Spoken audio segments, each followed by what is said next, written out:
Hey guys, welcome back to Betrayal of the Body. Nikita here, and we're going to talk about my cyclical vomiting syndrome today. So, back in 2010 when I finished chemo, obviously things didn't immediately get better, and I really struggled with regaining my appetite and putting my weight back on. While planning my wedding in 2013, I really started to notice that this wasn't getting better, it was getting worse. I was throwing up a lot intermittently through the whole process, and I just kind of chalked it up to nerves or, stress related to planning a wedding. We didn't have planners, so it was really stressful.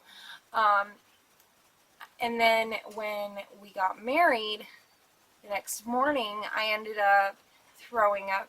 I woke up and I ran straight to the bathroom. I had severe stomach pain and I was throwing up. I threw up once normally, and then the second time was just pure blood, just lots of blood. And I threw up like 2 or 3 times of just pure blood. And then it stopped and I was able to go get out of the bathroom, and I went and I told my husband and my sister.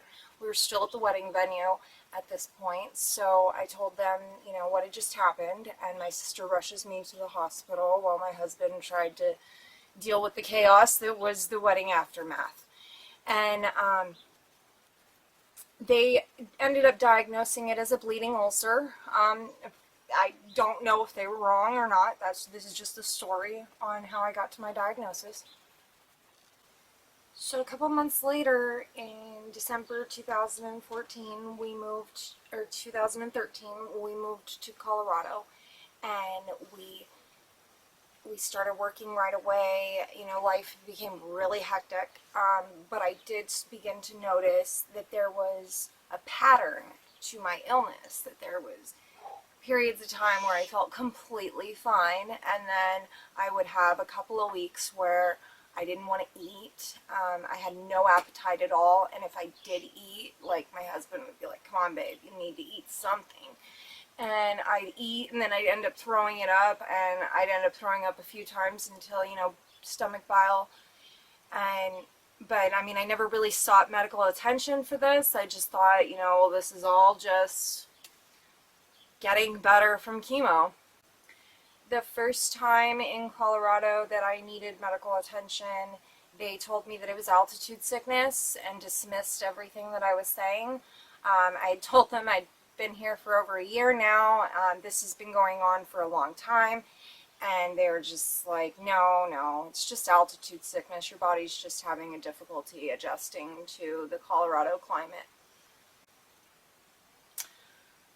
Then we moved back home to California for many reasons, but we moved back to California, and I continued to get sick. I saw several doctors for it. The most common diagnosis was that I was bulimic. Twice I was accused of being bulimic, and referred me to psych. I didn't follow through with that because I knew I wasn't doing it on purpose. There were no fingers involved, people. Then my husband and I had finally saved up enough money to go on our honeymoon summer of 2016, and we decided to go to Jamaica. And a couple of days before we left, I started getting sick. And I was freaking out. I went to the emergency room and I begged them to stop it. I knew what was coming. I knew I'd be sick for weeks, and I was going to Jamaica, and I was not going to pass it up. And so the emergency room, having no idea what they were dealing with, thought that I just had, food poisoning or something. And that I think they had diagnosed it as the 24-hour flu. And the 24-hour stomach flu, and that it would pass within a day or two, and that I'd be fine, and that I should go ahead and go to Jamaica.